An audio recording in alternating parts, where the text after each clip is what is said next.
oh papi kakolo, oh titinal campon, non. Quant à moi déjà l'élo, bah tu vas y baguer ta sali, bango poulo na bango wana, ils ont tortille génial. Mais c'est le chanteur Azam qui a surprise. Pas surprise. On y mis je mis des mots à gars bon mot et bah tu vas oser là on failli quand même pas mon na makambo sika.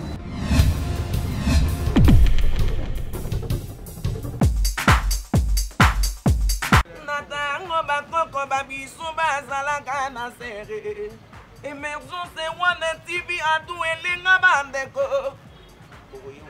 Pour ressentir ma voix me balé Émergence One TV. C'est la parole de Yannick Dindo, le fils du roi. Puis abonnez-vous massivement chaîne en ligne Émergence One TV. Tous les Gaulois, tous les gladiateurs, vous s'abonnez massivement à Émergence TV One. Awa, et pas yande konanga mido. Awa bo manozo ma solo ya papa Hervé. Bo bandoro yoka tous les masolo politiques, ma solo ya Bible, ma solo ya bo ezo sangisa ba congolais nyoso. Le général Audrey, joueur à la table, pensant avant dans la banté, vous s'abonnez massivement à Émergence One TV, meilleure chaîne YouTube.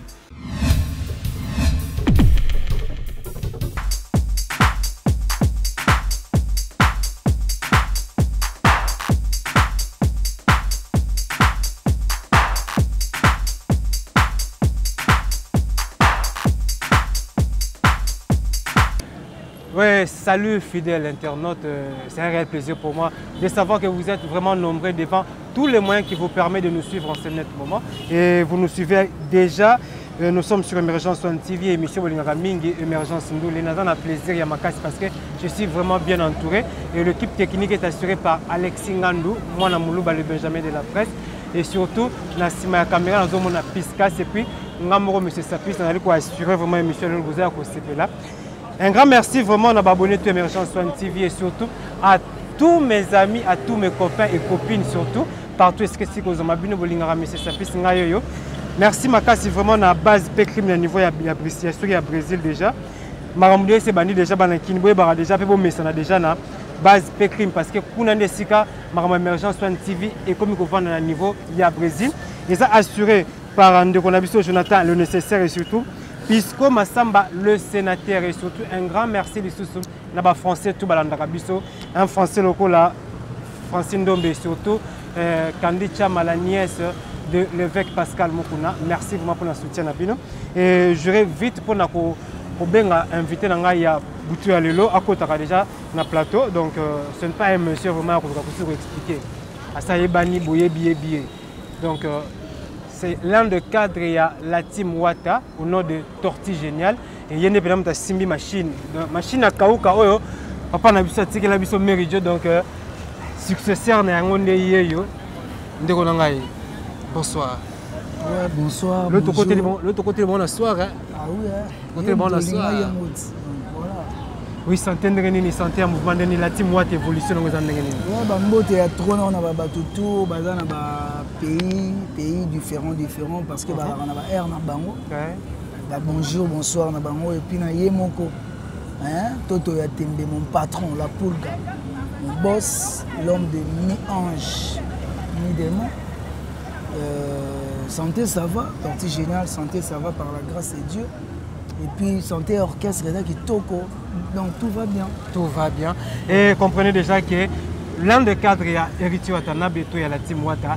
C'est avec lui que nous sommes sur ce plateau. Vous aurez des analyses et puis explications et surtout éclaircissements concernant l'actualité. Il y a un mouvement de la team Wata. Et déjà, santé en mouvement, ça allait déjà bien. Et comment se porte l'album Mi-Ange, Mi-Démon? Ouais, Minga Lobezata.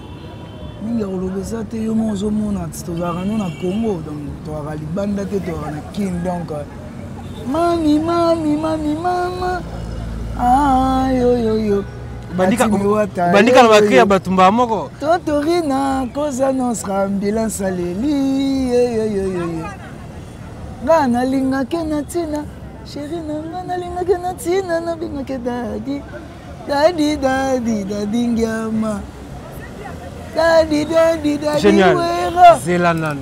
Donc voilà, bato bazobina ngo rien à dire. Et là ozobinisa bato yango wana. Ouais ouais. Mais ko nango pas réclamer clinaye. Bozui clinaye sans que bo tunaye sans que bo senga permission. En bon?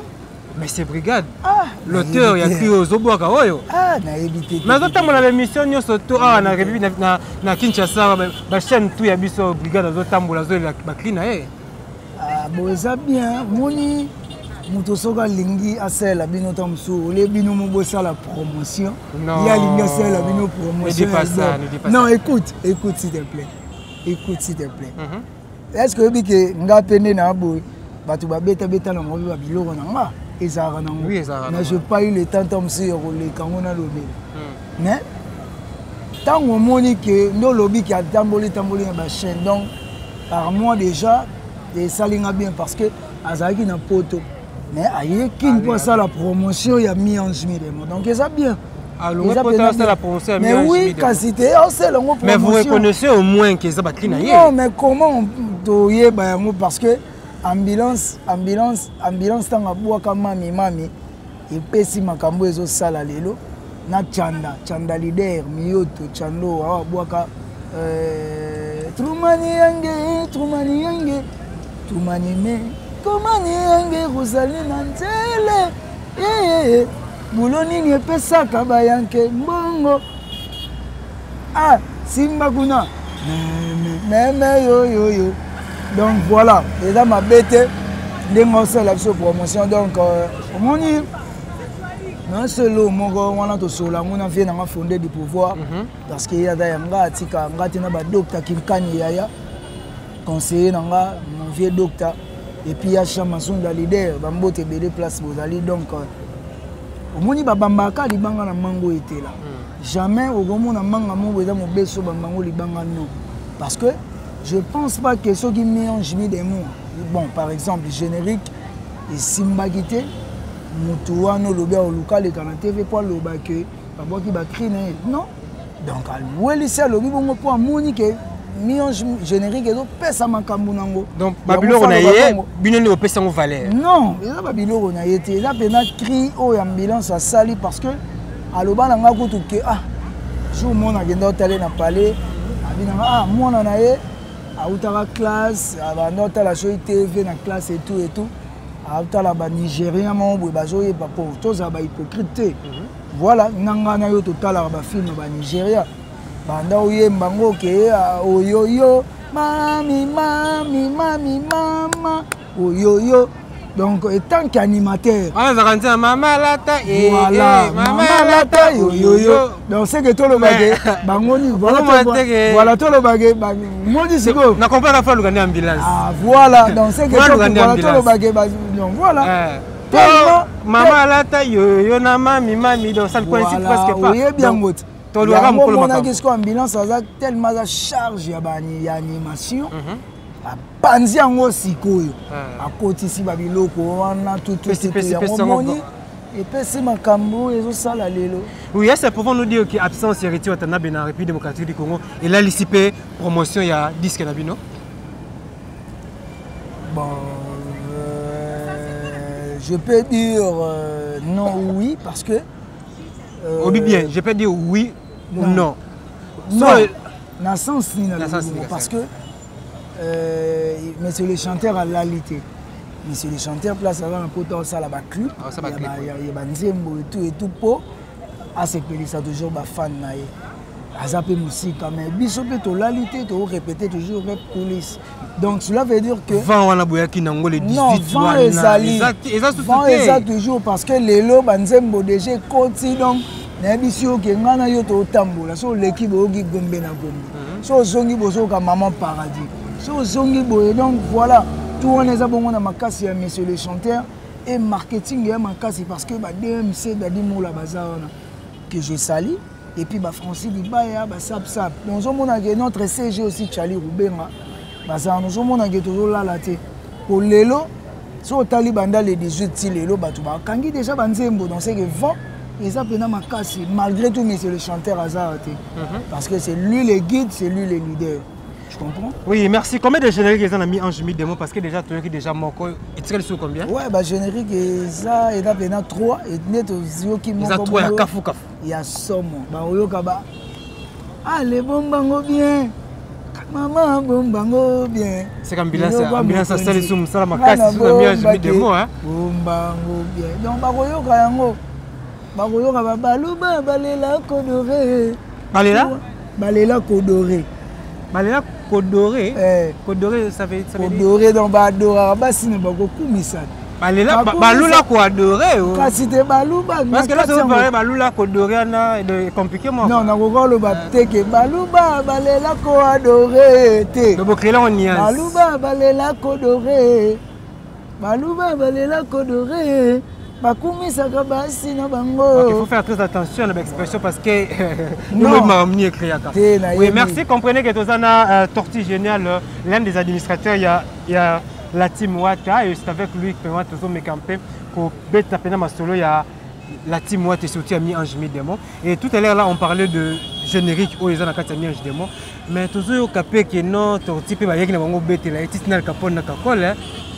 Bah je n'ai pas les autres ça on a habitué à bête que yo apport na yo touche na yo ba générique on exact pour mayininga na kapamba te. Mais tant on batu ba oyoka déjà batu tout ba otalanga neti ba masalanga na Belgique Tino Matende mon ami na personne ba mbote belé et puis Labello de Paris go na bosani yote merci pour na eloko wana et puis Rosaline Rosie hein na Jondel bato ya Spiritas na bosani bino pete masalanga Arsène Tsumbu 2BM mon ami Arsenic Moussaï donc maître Chumura Dipiron maître Guigui Chanel Kevin Kerdanier oui tout évolue donc bato tourne na fandi ya ba ebike oso yo ki dia na ba retirade au monde que c'est Tortue Génial pour na nini kana mi jumy démon ba benga donc non oso reconnaître que présence ya Titina na Kakol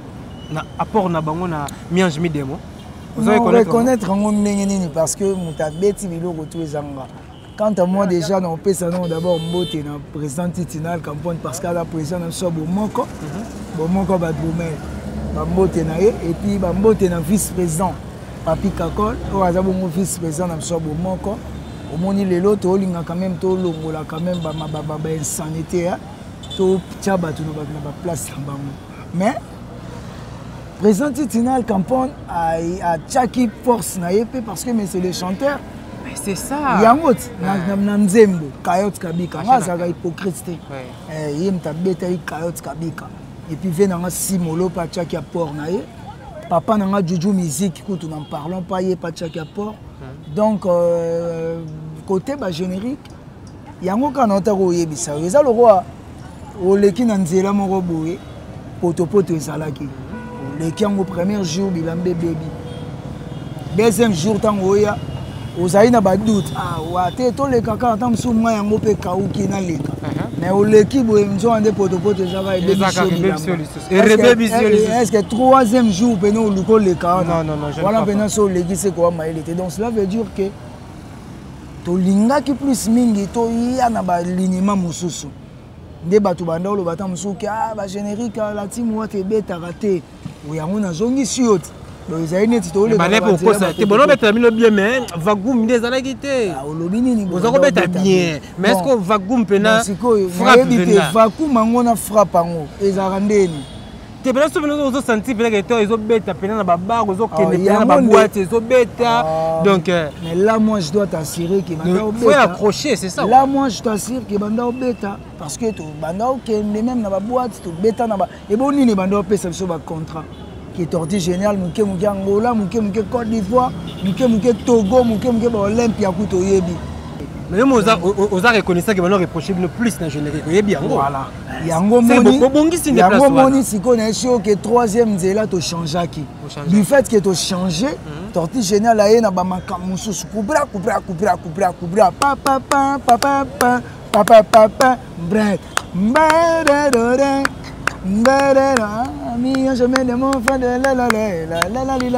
la team Wata danger pomba Wata Boutia le kananze la ba jaloux nyonso ba batama batama malamwe kolemba mbagalega lole lole lole ra ra ra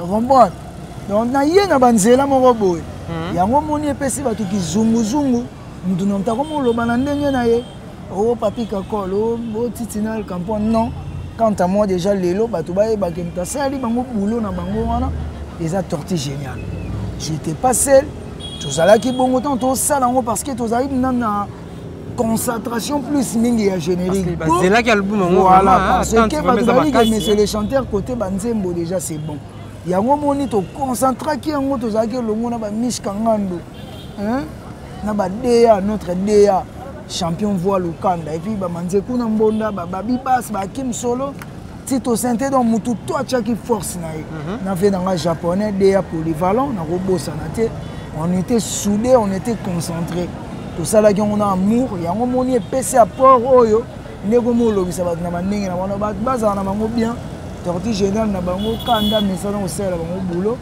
n'est pas celle bango yango donc rien à dire quoi. Oui, merci vraiment pour ma précision. Comprenez que nous sommes avec Tortue Géniale, le successeur de Machine ya Kauka vraiment. De Machine ya Kauka vraiment et Simba Mipaya Tortue Géniale et Tortue Géniale. Toi finalement parenthèse moi qui Machine ya Kauka moi ça juste nini. Mais quand un peu expliquer moi moi juste pour 30 minutes 30 secondes pardon, va comprendre Machine ya Kauka moi nini. Il y a question bien. Voilà, on peut ça d'abord merci à papa Nambo Kazala l'honorable. Puis on peut merci à l'honorable Jean-Marie Lukola si mon vie. Ah bah venons m'abeler honorable. Puis honorable Géry Dikala et puis dans sanité mon vieux grand ancien Takala et puis maître Kaji, maître Tété, Bambo Tebele place Baza donc machine Yakaou ezabongo et là, quand on parle de machines, il y a un tempo. Oh, tous les drummers sont bêta, tempo. Comprends? Avec le pour batterie, que tout ça, la sous deuxième format. Certainement. On drum pour bêta, pas comprendre la mise voilà. Tempo, oh, les lots, tout bêta. Il y a un monde qui tempo kauka. Tempo kauka. Ok. Donc, tempo, on a ce qu'on a salarango. Et ça, papa n'a pas son mérite. Ok, puis à son âme, papa, toi, tu voilà, que son âme repose en paix. Voilà. Donc, à ça, quand on est salara, à Kendani, bali bongo, pour basera, kalabafé n'a pas bon. Les lots musique on peut changer. Et comme on a sous à Kandouliste, faux à Kandouliste, voilà. Mais à l'époque, ils allaient me dire que papa n'a pas son bah, ça n'a pas les mains. Et moi, Kendabe, bali bongo, à ça, là, n'a pas boulot. Mais moi, Kayuna. Moi, Kayuna. Donc, tant qu'on a fait un moment, train, il va aller. Oui, train, oui, machine à train, de la rat. Ok, je vois. Donc, attirer l'inspiration place.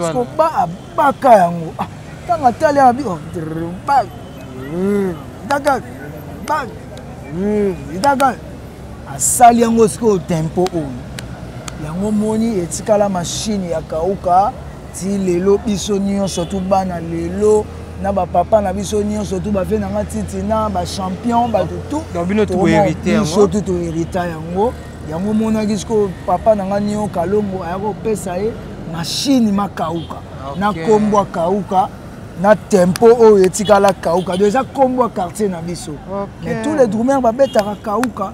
Donc c'est dans ce sens-là. Oui, merci vraiment pour ma précision. Oui, Tortue Géniale. Tout ça plus de ma soleil à mi-ange, mi-démon. Et on a remarqué que Héritier Watanabe a préféré sa danseuse. Je ne sais pas. Et là, on est convaincu qu'Héritier Watanabe plus sa danseuse. Pendant que Jack Love Azali, na mi-ange Toyo qui était.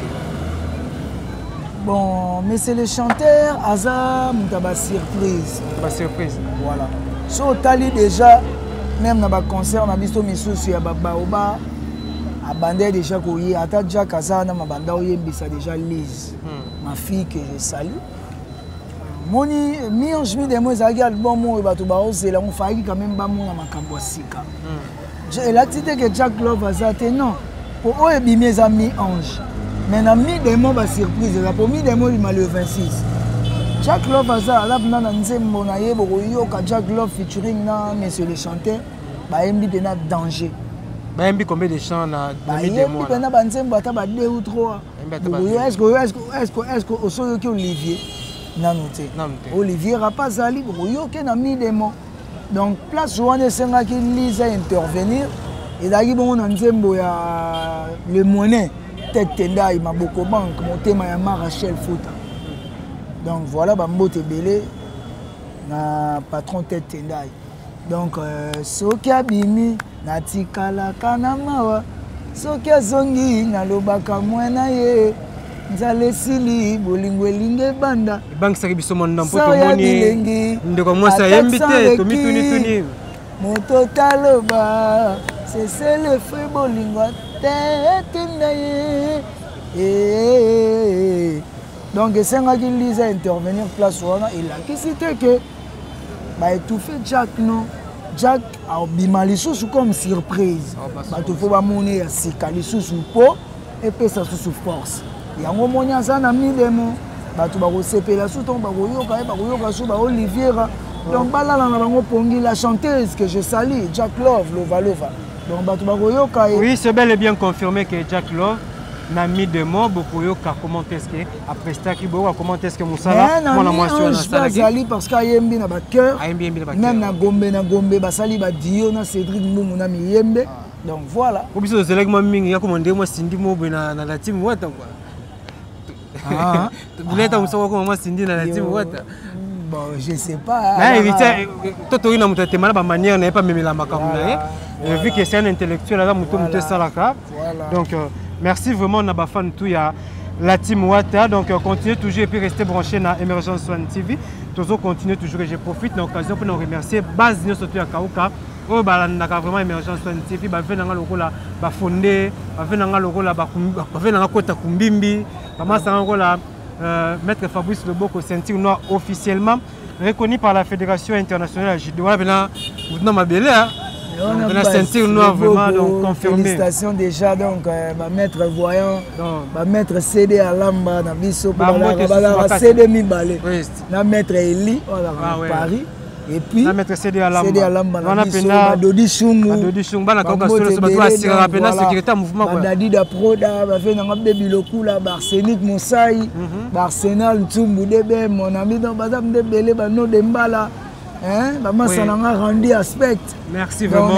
Merci beaucoup donc continuez toujours de nous apporter votre soutien et surtout voilà la émission beau commentaire et puis beau ma émission oui Torti Général toujours qui t'en a vers la fin et à quand commence ma promotion ou soit pardon ma concert Nabino parce que jusqu'à là concert à mon côté enregistré je sais pas si ma programme à concert est allé et c'est pour quand.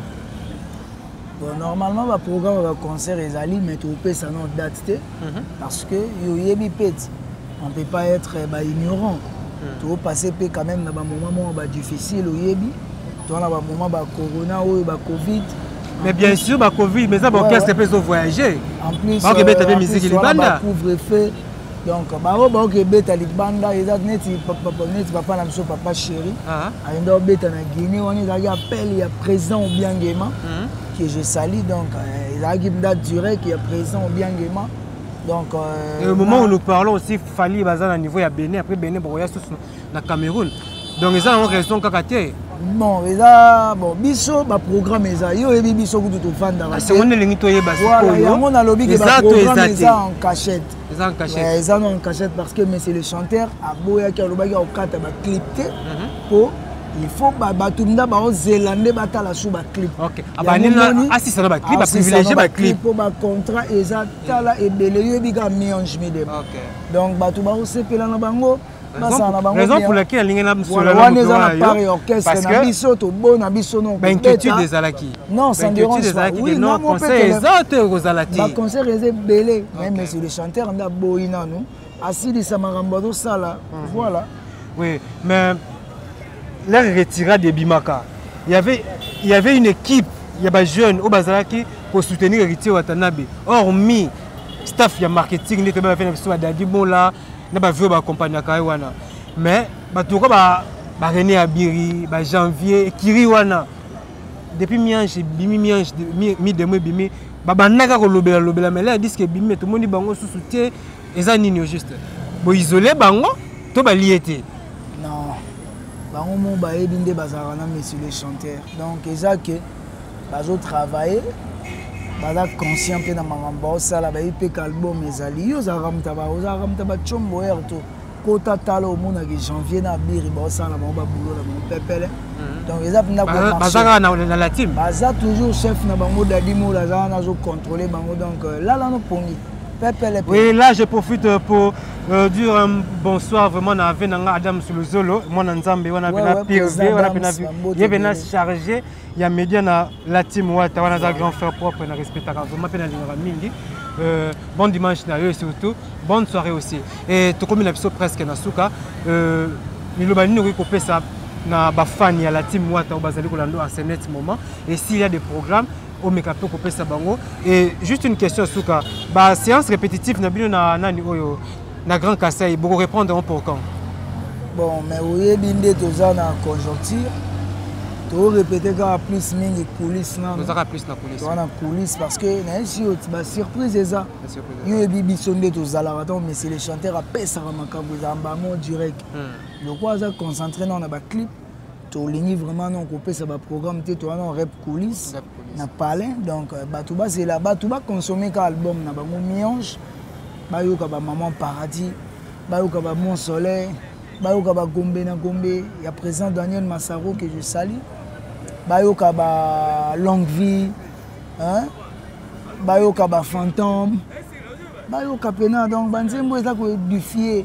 en plus biso to beta musique intelligente yo yebi musique moko boye ezalaka na c'est pas pareil hein donc yo yebi elobi papa chéri donc c'est pas pareil pena bazwa temps bao bana ba problème a bolingo na mwasi na mobali boyoka yango ete ya bino bokozo ezongisa ba mabala ba nzembo mais c'est comme si c'est comme si botika lika plus na rumba parce que lolo musique comme okende mona ba lire moko boye donc on dirait baba na ba daju na ba naza musique na ba comme vanda na kina mais na moni totoki na mutateme makena ba ligne wana ta bon soko tali même ba style oyo ba daju na ba naza ba obeta urbaine wana ba musique urbaine wana non les non ba urbaine oui mo yo kaka ke kindombolo ezali parce que identité ici là oui certainement soko tali même de toloba ke obana ngonde ba baloba ko ba gagner biso non o comprendre que bazo biembela ka pa na biso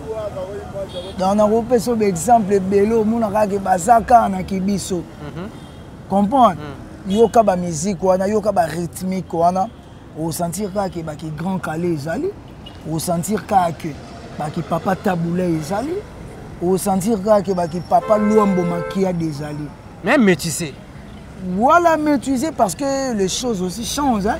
Parce que voilà, il faut aussi voilà le parce monde, que le monde la musique change. actuellement ils ont le droit musique à Kala voilà le monde aussi s'approcher rumba mais il faut aussi apporter des touches nouvelles c'est très important voilà il y a des rumba et so yo gine si mezenze moment to wana mon soleil il a na ka ben tchan tchan tchan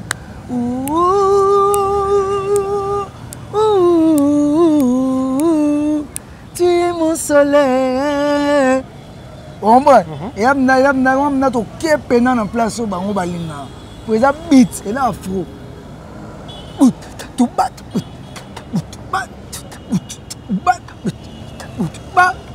Tu es mon soleil. Tu la la la la la la la. La la la la la li. Merci vraiment, merci vraiment. Merci Tortue Génial, nous sommes arrivés vraiment à la fin. Mais na souka nango to yo yasko rumba.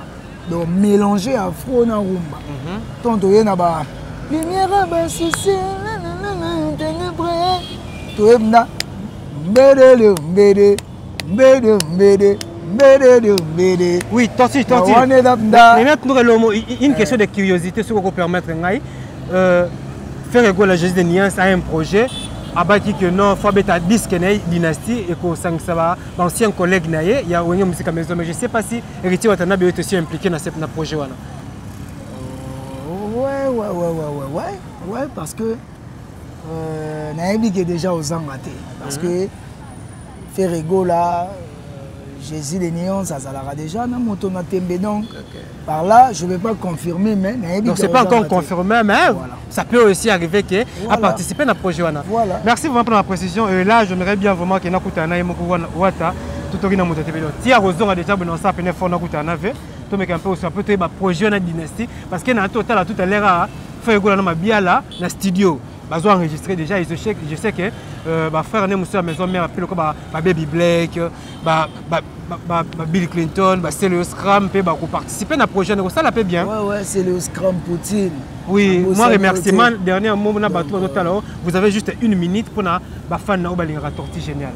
Ouais, il bon manquer moi trop par rapport à l'émission. Bon, on a porte-parole, on a chanteur, animateur, on a plus ming étant dans le batterie, on a démontré. C'est pas un problème, très prochainement, nous allons faire une émission, ça va démonstration. Merci à Batutu, Olanda Bisso, merci à Guilhem Menga, merci à Platini Mwindo.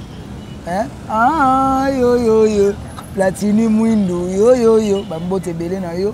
La Bello de Paris, merci vraiment pour nous surtout. Venanga baby lokula na bossa nyote. Na bi ke boza venu belé venanga Chris ki balabala. Venanga Chris na Allemagne na bossa nyote ser nanga Bobo Embi, ser nanga Kato Embi, Priska Embi, motema ya bofa Pichukumu na bossa ni bino pete Nico Embi. Na musika moninga ya Cardozo Fashion. Na bossa nyote donc venanga Tete Kouete, maître Tete Kouete les sages. Venanga Dadi Kiangala, il y a un livre sterling, Gina, na bosani bino pete no de mbala, na bi ke bose belé, na mona bongo ba venanga Lemoto na Nzambe, na bosani pete na Angola, ba Gilles Molisho, Béret Rouge de Paris, Sido le guide, Mamoit, na bosani bino pete présent des Icaboscorp, et puis venanga ça fait Lopez 10 à match, yo yebi depuis. Papi Satan Zabolo dans le Brésil. Merci Torti, merci vraiment. Donc en Afrique du Sud, dans mon abongo, bana Djobour, maître Razé Maboko, Yantima, la bossa nyote, bana Matongé, na Djobour. Merci Torti, génial, parce que la liste est longue. Donc, na bossa nyote, Roi Magnetou. Batuba yo kapna sunzemba Roi Magnetou, pour les appeler danger les soucis. Roi Magnetou, oui, il y en a. Roi Manitou na biso. Na miange pe Roi Manitou na le chanteur à Yembeli. Car Roi Manitou moko même c'est le chanteur à Yembeli. OK, c'est bien. Nous allons prendre notre temps d'écouter Roi Manitou de merci na bureau na biso CG Charlie Rubenga. Merci na Batutu Dadi Mola Francis Dibaya. Merci Tortue Génial. Oui, ça n'est fini pour ce soir. Donc monsieur le chanteur, mon patron, merci beaucoup. Ok, merci. Ça n'est fini pour ce soir.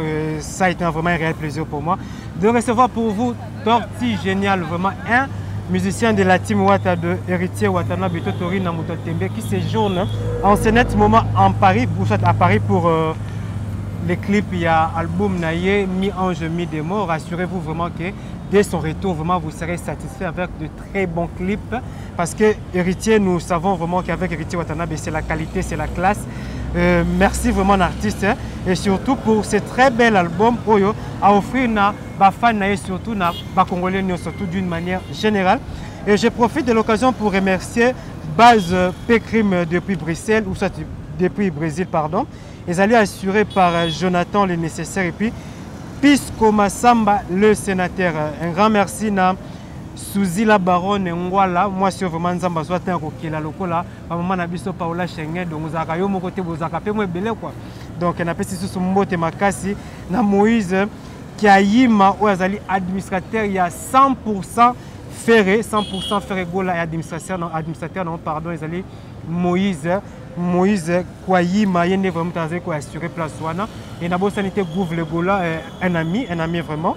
Et bon dimanche nayo, bonne soirée et surtout na abonné tout Émergence One TV. Na niveau Afrique du Sud, je vois Kaiser Kigoma et puis je vois Henrik Makola et surtout Emporio Eric. Et puis na Afrique du Sud, on a bo sanité massa na Flora Chisungo. Ya za na université le qui a serre na Gélie Lumbi.